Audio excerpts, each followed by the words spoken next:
We're back. And now, the moment you've all been waiting for. Your reward will be great. Oh, whoopsie. Behold. So LARP in the real world, yes. So we're back here from another CoR event, Chronicles of Ronan. Took place 2 weeks ago. Yeah, roughly. I can't believe it's really been 2 weeks. Which means ago? BAs and logistics submissions are due for those of you from the game. Yeah, so get on it. Where's your friendly reminder from your wannabe logistics staff? So okay.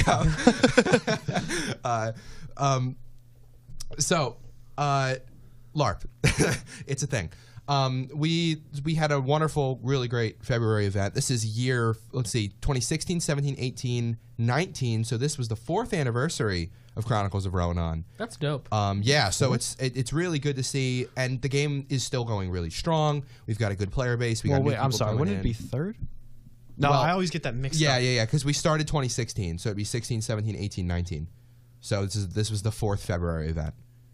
And it started in February of 16. But it's never mind. Sure, yeah. All right, I guess you could say it's the 3rd anniversary. Because I'm thinking but it's the 4th year. Yeah, there it is. Yeah. Sorry, I had a little bit of a stickler moment that's okay, there. That's okay. I was like, no, wait a minute, don't spread false information.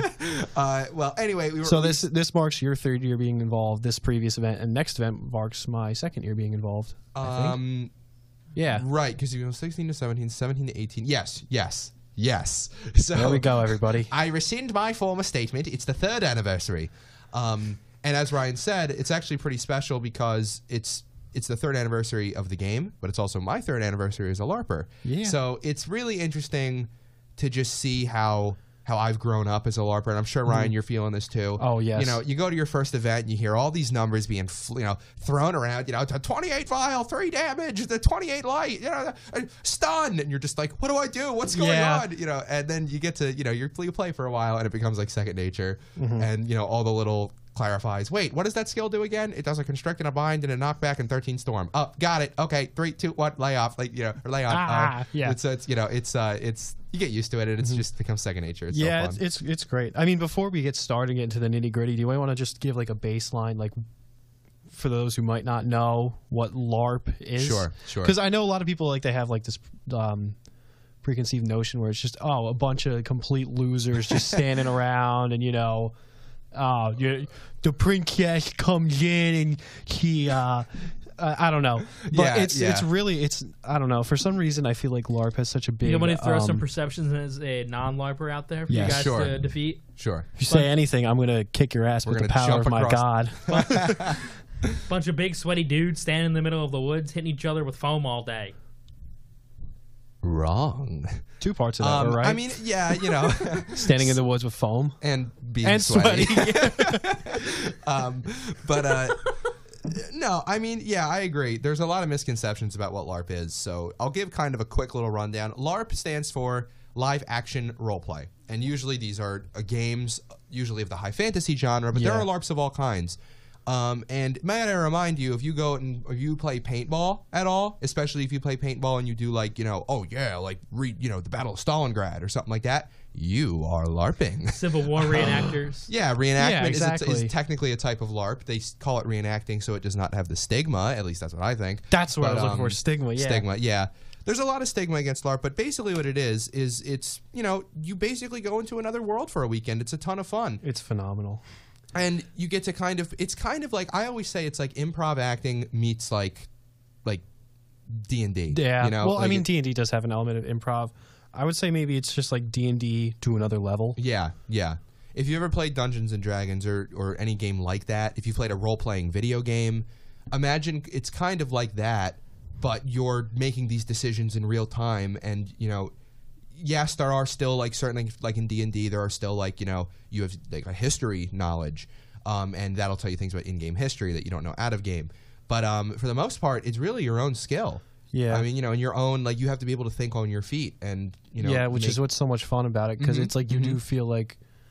I mean, I guess like when you do something in D&D, you're like, okay, that was cool, but it was like, it would have been cool if it was happening in front of me. And then it's like in LARP, it's like, this actually is like when we kill something, it really feels like we killed it. Yeah.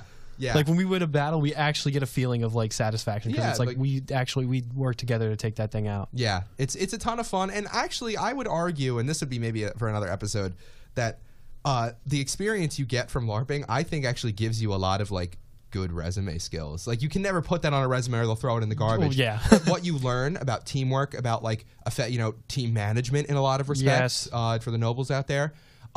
Those are skills that actually can translate into real life. I mean, just because you have to think on your feet. And you have to solve this all by yourself. So maybe when you face a similar situation, you're not fighting dragons, but when you face a situation where it's a little bit high stress in real life, well, you've dealt with this stuff as your character. I mean, it's kind of cool. But I mean, basically what you do is you get a costume, you get a weapon, and you come out for a weekend. You don't even really have to be a fighter if you don't want to, and you just play whoever you want. You could be a healer, you could be a mage, a rogue, any cross between those. You could be a holy warrior, you could be a mercenary out to be a sellsword like Bronn from Game of Thrones. You could be an aristocrat. You could be literally anything you can imagine you can be in LARP. And it's so much fun, and I totally recommend for anybody out there, just try it once. It'll the worst that's going to happen is you won't like it and you don't have to come back. But I totally recommend just trying it once. And with that being said, maybe we can get into a little bit about the event. Yeah. So this was the February 2019 event. The main thing that was going on was it was sort of like a time paradox situation going on. So I don't remember all the specifics off the top of my head, but basically there was some being that was collecting snippets of time, and it was really messing up the timeline. So what happened in the opening ceremonies was there was like a doctor that was with us, and she like disappeared, and then it was like nobody could remember her in game. So that was like it was cool because we had to figure out like it was kind of like we didn't remember, right? But we had to figure out how to that, take care of it without causing any effects into the future. Right. And what was cool, now when we say that this doctor disappeared, this is our head of plot. It's her player character. Yeah. So this was somebody, it was not like an NPC, like a, just bring them into the sake of killing them. Yeah, it wasn't. This is somebody's actual character. And, I wasn't there Friday night, but everybody told me basically what they told them Friday night was, none of you remember Dr. Krause. Yep. You remember vaguely there was a doctor. If you have a business card, you're kind of all confused about like, who is this lady? But your memory was gone. Interesting. So she just was plucked out of the timeline. And that made for a really interesting weekend. There are lots of timey-wimey stuff. It was really cool. You have to understand, this game, Chronicles of Rohan, was formerly called Viridian Chronicles, and that was a game that also ran for, I think, about 5 years in a different location, not in Barnegat, New Jersey. But that game, they had to go on a 1-year hiatus, and then that's when CoR happened. Now, between Viridian Chronicles and Chronicles of Rohan, there's a 500-year time skip. Yep. So there's a lot of historical events back from then that happened in between that even the old guard does not really know about, and even things that I think have happened in Viridian or Chronicles of Rohan. That what happened was that part of this whole time thing, there was something wrong with the timeline, and there were all these like shades from like other times that were coming back. So it was like alternate versions of characters that we knew, which was really cool because it was a cool way for us to like be like, oh wait, I actually know like the personality and characteristics of this character. So someone came out speaking an accent that she hasn't spoken in years. So it's like, what's going on here? Or some other character comes out and they're cleaning and picking up people's garbage instead of running around healing people and screaming at you. It was really cool. Like you had, I mean, without getting too deep into the specifics and going into like the long like stories of all like these amazing characters, we have one character who Ryan was talking about who plays a noble. Dame Yukari is the name of the character. Zoe is her out of game name. And I'm not going to get into the specifics, but basically she comes from this old evil empire where they have this accent, kind of sounds like this. And, in this alternate timeline, that empire never fell. Yep. And her to-be husband, who is also a player in the game, died in that timeline. So she was like still like part of this evil empire. And it was really cool to see. We had a really fun interaction with her. And then, we have another character who is played by Lisa. And she basically came in and, normally she's kind of a spitfire.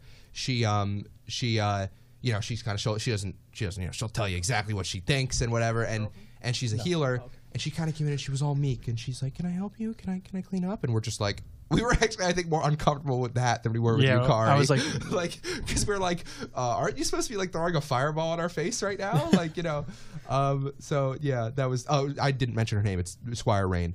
So, she that's her in-game name. So that was a lot of fun. There was some other plot going on too, with Ragnar. That's true. So he's I don't even know where to begin. He's basically you can give like the rundown of the CoR pretty much. Sure. So all right. The three of us, well, Ryan and I are both baptized in this game to a goddess named Morwen, who is the goddess of war. So we're all about, like, you know, fighting. And we have another fellow Morwenite in the game named Ragnar, played by Gunther. And he's, like, basically, I don't know the full story of it, but essentially there are these creatures called the Kulskar, which are like these giant insects. It was the first enemy we actually dealt with in Chronicles of Relenon before Ryan joined the game. And they, like, adapt to their environment. So the ones we were fighting were, like, all, like, souped up with vile and chaos, and had something to do with the Unvine ones. And then these ones now, the ones that Ragnar usually fights are from the Nexus, which is basically the realm where all magic comes from.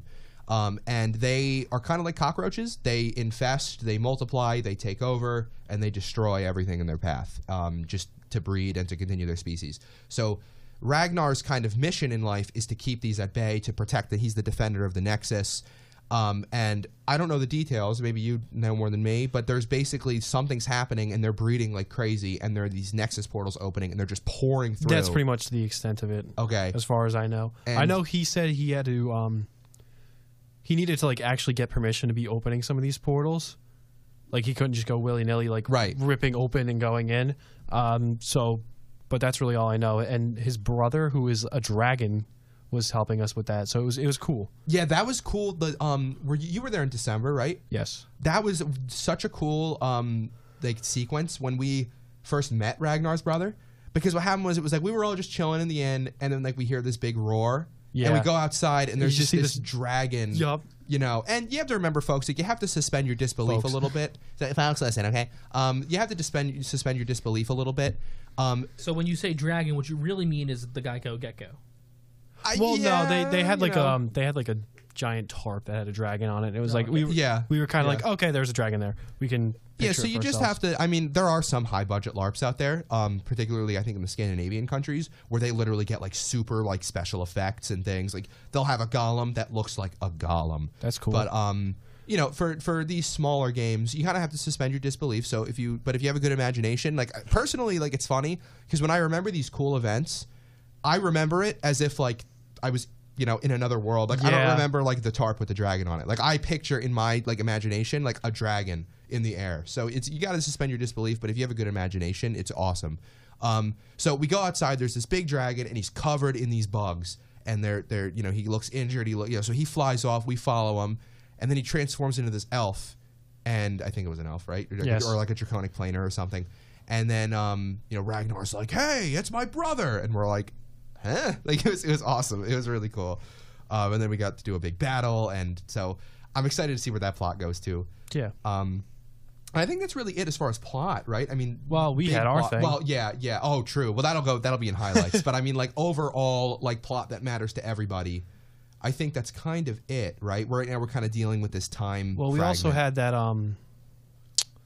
the thing when I was on NPC, the little. It wasn't like plot, but it was when you guys went into that warehouse. Oh, true. Okay, so this is kind of interesting. So on Saturday morning, I'm a constable in the game, which basically means I'm a police officer, and the ranks go watchman, constable, sheriff, magistrate. So I'm second on that rung. Oh, you've got an upgrade from the yes, last time. I have. Indeed, I have. So I'm making moves, making deals. So some nice power plays. So Sheriff Dave. I was myself the magistrate, who is played by Sal Cornack, and Sheriff Nav, or I'm sorry, he's not Sheriff yet, Eve. Constable Navis, played by Jason, Jay Karub. So we were alerted to this. There was somebody selling alchemy, and the alchemy was like poisoning people. It was just like they were dropping dead. So we all like burst into like police mode. We're like, "What are you selling?" And the person's like, "Oh, look, okay, I just bought this from this warehouse. Like, I'll give you the address. Like, just please let me go." And so, we follow up to the address, and there's this lady who's standing there. Her name is Miss Lavender. And immediately I'm like, this is a fake name. That sounds like the name of a... I know what you're going to say. Yeah, same. So we go. She's like, yeah, like this is just a normal warehouse. We just keep stuff for merchants. I don't know what you're talking about. Here, come inside. I'll show you. And lo and behold, she shut the door behind her and we were trapped. And then, but the weirdest part was that the warehouse got up and started walking. Yep. So we started taking damage. Like, it was like, every couple minutes, they'd be like, everybody take a trip effect. And you take 10 damage or whatever. And we're like, what? So the whole thing was shaking around. We were not able to complete the puzzles that were required. You weren't? Nope, we were not able to. So the That's thing funny. I didn't know how that turned out. I was nearby. Because it took place at a game where NPC headquarters is, so I was nearby, and I was kind of watching what was going on, but I couldn't really discern what was exactly happening. But to my understanding, someone died. Yes. To give a little background of what happened, essentially so we call these things modules, which are basically what we call the individual little adventures we go on, a quest, if you will, perhaps in a role playing game. Mm-hmm. Side quest. So this module we went on, there was no combat. It was just puzzle solving. So I'm kind of notoriously bad at puzzle solving, so I kind of stayed out of most of it. But we brought along our very good friend Evan Toll.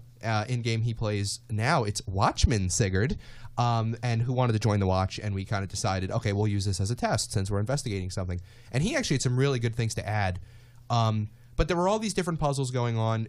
I really was no help to that. There was a lot of people helping out, and then there was something that happened. So when I say this thing was walking, it was walking into the ocean. So we had 20 minutes to solve all these puzzles, or we were just going to drown.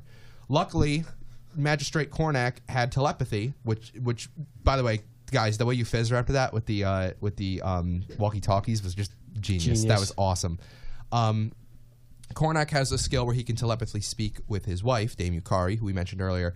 And he basically was like, yeah, hun, get Sir Endymion to bring his airship. Yes, Sir Endymion owns an airship. Because we might need a rescue. And thank God he had that. Thank the gods and goddesses, I suppose, in Ronan, that he had that skill. Because if he didn't, we all would have it would have totally been a TPK. We would have totally died. So we're just talking on a warehouse that just pops up on legs, starts walking, yeah, Baba Yaga style? Yeah, sure. Picture a building with 4 big arms coming out of it. It's just kind of I'm picturing Baba Yaga's house. Sure, that works. So long story short, we fail to solve these puzzles, and the whole thing starts filling up with water. So then Sir Endymion starts bombing, which is played by Avi, who asked a question tonight, by the way. Shout out to everybody who's listening and who plays the game. Thank you. He starts all awesome. bombing the top of the warehouse as it's sinking into the ocean, and that was doing a lot of damage to all of us. Luckily, we had a lot of people who were kind of guily, who were able to dodge it, and when they dodged it, they would heal some of us, whoever they could heal. Why didn't you dodge? But we had one guy who, I guess he had a skill that let him still walk while he was in the first stage of his death count, so nobody thought he needed help. This was Toulouse, played by Robin. And so he was walking around. Everyone's like, oh, he doesn't need healing. And I don't know what happened, but we get to the surface. We get pulled up by the ropes, and he's just dead. And we're all like, Set's life, assess, diagnose. And he's dead. And they're like, they used a life effect on him, which is how you bring somebody out of really close to death. And he's like, no effect. And we're like, oh, he dead. He dead. So that was kind of sad. But yeah. That was rough. That mod should not have been hard as it was. But it's just, I think we just did not have the puzzle people with Too many us. meatheads. Yeah, exactly. Too many Mormonites walking around I want to kill something. So that's why we It's a Sudoku puzzle. Yeah, yeah, exactly.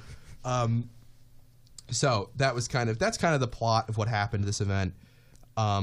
Moving really quickly kind of into some highlights. Yeah, dude, I could talk about this forever. Seriously, yeah, I know. That's why I was looking at the clock the whole episode. Are we going to have time? Because we're supposed to end at 7:30. We can really go whenever we want, but... We have however much time we need, gentlemen. Unless y'all got places to be. I mean, we do, but that's not till later. So, we're going to... Habitat stuff, we're going to go hang with Rob for a little bit. But okay. Anyway, talking about the highlights of the event, I guess I'll start with my biggest highlight, which my biggest highlight was totally my Slayer training. So for those of you who have played The Witcher or Monster Hunter, any of those series, you kind of know what I'm talking about here in terms of like somebody who's like a daredevil monster hunter who goes and fights these big otherworldly creatures that nobody else really wants to fight. We have something similar to that in Chronicles of Ronan. We call it Slayer. It's not exactly like The Witcher, but I mean, it's the closest you're basically going to get in our game. And I'm not going to get into the backstory behind that list because it's just so cool. But the guy who made the list is named Harar Goodbrander, played by our GM of logistics, Carl. And he has a whole history to him too. That's a whole episode right there. But anyway, he was like the first Slayer, and he's actually still around in the game. Long story there too. But when I knew I was going to go for this, I was like, I want him to be the one to train me because he's kind of been training me in the whole Church of Morrowind thing for a while. He's kind of training Ryan now. And I was like, I want him to train me. So I let him know ahead of time, hey, I have all the prerequisite skills to learn how to be a Slayer. Could you please personally train me? And it was super cool because like the way he like came into the inn holding like with this magical rope around the monster I was supposed to kill. Yeah. We were like, oh, well, I guess this is this. Yep. So it was really cool, and it was myself, Ryan, who plays the character Elkis, Evan playing Sigurd, and Cody playing Kodiak. Yeah, real creative there. Just kidding. It's a good name. Especially if you know about his character because he's like a naturey guy. So it's kind of funny. The four of us, that's who I chose my three buddies to help me out with like killing this thing because it was a divine creature of my enemy faith, and so it was really cool. We got to like run around. It was like we had a chase, and then we went like around, like did like a lap and a quarter around the yeah. So it was super, super cool. And then what was the best part was after this big fierce battle is finally over and we defeat him, I got to make, so Slayers in our game collect trophies, and these trophies are imbued with some slight magic that makes them only for the Slayer super powerful. So if you have a trophy weapon, it's an awesome magic weapon that might swing like +5 storm damage or something crazy like that. But if I handed that off to Ryan, it's just a normal sword. So you have to be a Slayer to use these trophies. So I got to make my first Slayer trophy in person, and Harar, to make it work for the rules, Carl/Harar basically like did the rules part of it of making the trophy, but I had to like actually do the work to make it. So it was really cool. I got this, now I have this black leather belt that gives me like protection against the dark. So it's super cool. It was really fun. So that was my big highlight for my character. Ryan and I have a shared highlight that was also really cool. But what about for you? I think my highlight was like I've been like really switching around what my style is lately, like a lot. So I like I came to the game, and for the longest time I used a single one-handed sword, which is really unorthodox, and I kind of liked it for that reason. Yeah. And I just used that for a long time, and then there was a period where I used a shield, and I was like, I don't really like that. And now I've started using dual wielding, and I've really liked it so far. It's been so much fun for me. So I've just been like, I already loved combat as it was, and now using this new style, it's been so much more fun for me.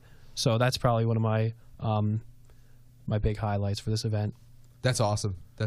Yeah, I'm so excited on all this that I'm actually like, I think I'll leave everybody into suspense as to what I bought, but I bought like a crap ton of like garb and then some upgrades on my stuff. So it's gonna be fun next event. It's gonna be. I can't wait for you to unveil like your new costuming and your new weapons too. It's gonna be so cool.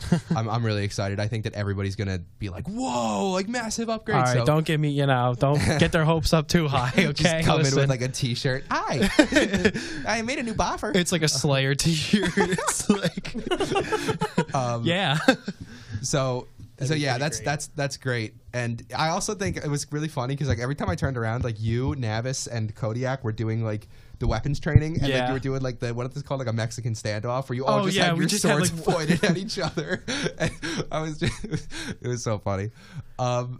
So now, Ryan, the last thing I want to mention here as far as highlights before I do my big plug and we kind of end the show here is I want to talk about, so Ryan and I for a long time, I've been kind of spearheading it, but Ryan's getting in on it, and now he's really starting to differentiate, and it's going to be really cool. Basically, the long story short is that my master in the game, the guy who kind of trained me, who was one of the first players out of game and also in game to really take me under his wing, and to this whole crazy LARP thing that I was overwhelmed about, and his name is Steve. So I don't know if Steve's listening, but I always say this all the time whenever I mention him. super grateful to you, Steve. You made my transition into CoR just so amazing. Anyway, so Steve's character, Raziel Wolf, who has since retired as a character, he plays a new character now. He took me as his apprentice, and Raziel Wolf's whole thing was that he defended the world against the strange entities, so against the Void and against this monster called Shaful Ga, who I will basically just say is our version of Cthulhu. Cool.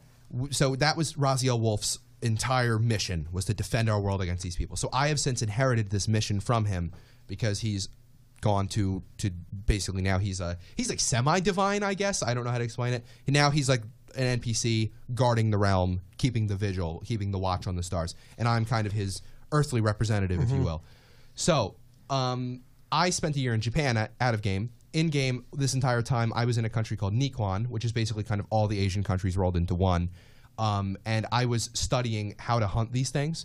And I had this idea while I was in Japan that I want to take this in game and I want to create like a holy order, like a la the Knights Templar in out of game. For those of you who know what the Knights Templar is, and I decided I really want to do this. This would be super cool. Ryan was in on the idea. We got our buddy Squire Breor, aka Matt.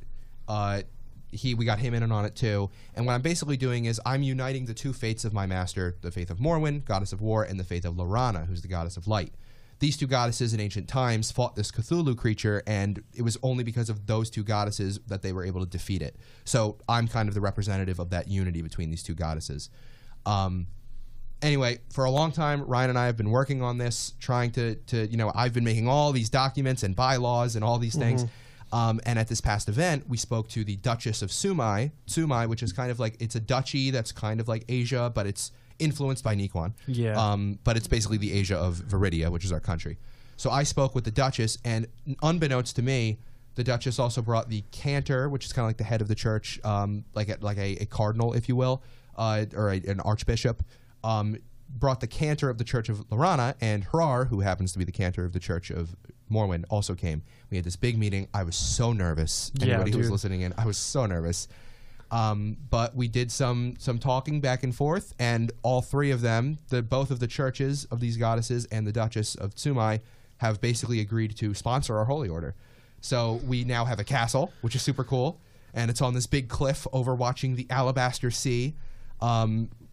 It's the perfect location for what I was thinking, because now we can keep an eye on the ocean, which is where these Cthulhu things come from, and we can keep an eye on the stars, which is where other worldly creatures come from. And so it's the perfect location. It's in the place I wanted it to be, and both of the churches gave us the okay. So Ryan and I were sweating, okay, oh yeah, yeah, this is what I want to do, and it was really cool. I wasn't expecting it, so I didn't have time to prepare myself. So I was just so because so much popped up at once. I mean, Hrar came in with the Broodling, and I was like, oh, okay, we're doing this, and then the other two walked in, and I was like, and I'll be honest with you, dude, I thought at first that there's one of the demigods of Lorana who's blind. Oh, really? And I think it's Ias, who's the Justice. And okay, that makes sense. So Justice is blind. Yeah. When the Cantor walked in, Cantor Soren is the name, played by Jen. When she came in, I was like, whoa. What is she doing here? And then found out, okay, not a divine creature, but still really, really cool. So yeah, I don't know. I mean, I can just say that whole time I was super nervous. I didn't think that we were gonna fail, but Hrar / Carl, honestly, is notorious for roasting me. Yeah. For roasting everybody, let's be honest. And I was expecting to get hit with a lot more finding the holes in our plan and having those pointed out. And it wasn't as grueling as I thought it was gonna be, but I was also just so oh my God, what if they're all... this is it. If I fail here, then this order's not going to be founded. Yep. So what was going through your head? Kind of same general idea? Yeah, pretty much. I was like, do I say something? Do I not say something? I don't want to say something that sounds dumb. I don't want to throw anything off here. I was like... Yeah. I was kind of... I was really just looking like what I'm doing right now. I was looking for something to say. I was like, I don't know what to do. Yeah. So, but in the end... Elkis and Thorvald prevailed. We win. And now we are officially the leaders of a holy order, and we have our own castle. So it's pretty cool. Yeah. Nice. And we will see where this plot goes. I cannot wait to see what happens. And any of our buddies who are Mormonites or Leronites, we'll pull them in. So that's kind of, for me anyway, kind of a good, Yeah, like I summary of this said, event. I could talk about this for hours, Yeah, but unfortunately, yeah. we do gotta start getting out of here at some point. Right. So let me end this by just saying, if you want to join in on the LARPing fun, and believe me, it really is a lot of fun, head over to our Facebook page, which is Chronicles of Roanon. You could visit www.corlarp.com. That's CORLARP.com. Or just talk to Ryan or I. I mean, because we can point you in the right direction. We can help you out too. Like both of us have been tirelessly like reading over rules and lore and stuff, and we're trying to like. We understand that it's very daunting at first, so we want to try to make it as easy for new people coming in as possible, because we've both been there. I mean, everybody's been there, but we were just like, I think that's one thing that really that we want to tackle together. We want to try to find out how to make it like, okay, listen, it's going to seem like a lot, but it's really not that bad. Yeah, I mean, I think that also there's something to be said for like. There's already the daunting task of like facing the stigma that comes with LARPing, Yes. which it's not, guys, really. I'm telling you, all of these people who play with us, if you think of the quote unquote stereotype, there's really nobody in our game who's like that. Not at all. Everybody's they're just normal people, just like you or me. Most of them are in the working world. Some of them are students.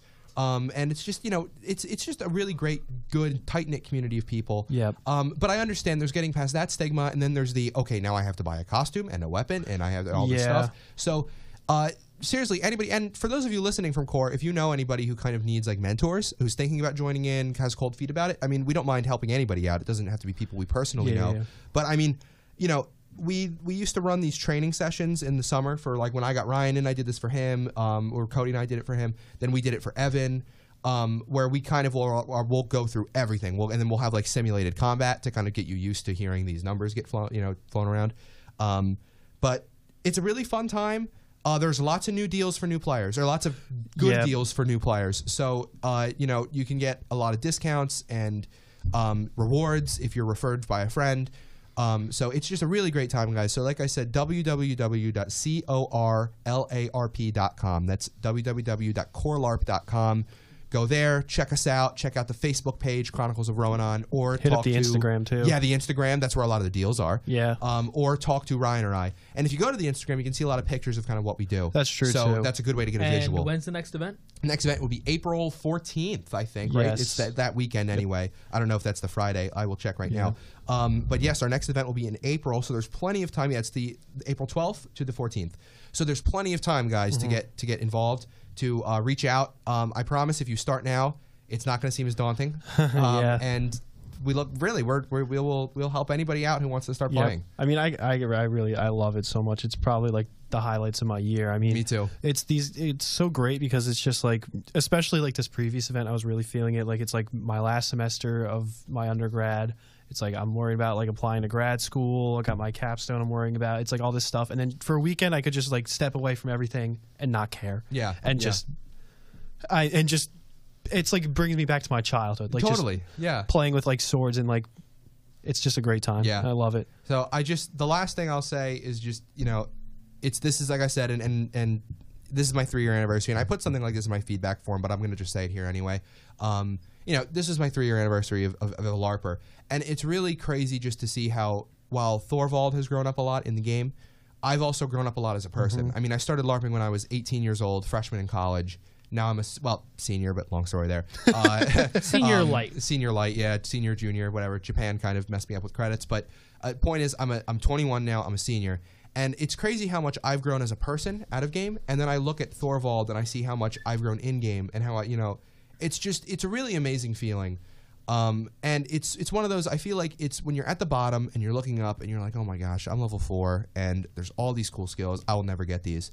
Well, I've gotten my master list. That's like you can consider like almost end game. Like there is grandmaster stuff that has not been released yet, but master lists are kind of like your end game's content right there. I mean, this is when you're getting like, you're a Slayer or a Templar or a Myrmidon or a Ranger, like these really cool titles that have all these awesome skills.